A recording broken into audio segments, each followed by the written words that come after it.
દર્દીનો એક પ્રશ્ન હોય છે કે સાહેબ ગરદન દુખે છે તો મારે તકિયો વાપરવો જોઈએ કે ના વાપરવો જોઈએ?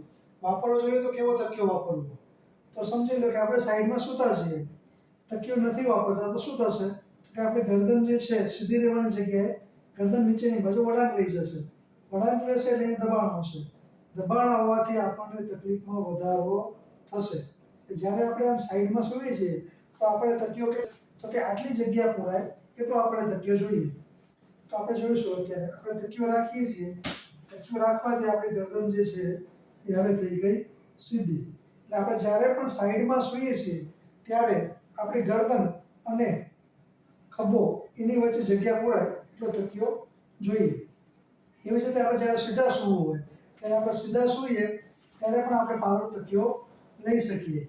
જો આપણે પાતળો તકિયો નથી લેતા તો શું થશે તો કે આપણને ગરદન જે છે એ આખી નીચે નમી ગઈ, દબાણ થશે એટલે આપણને સૂવામાં તકલીફ પડશે.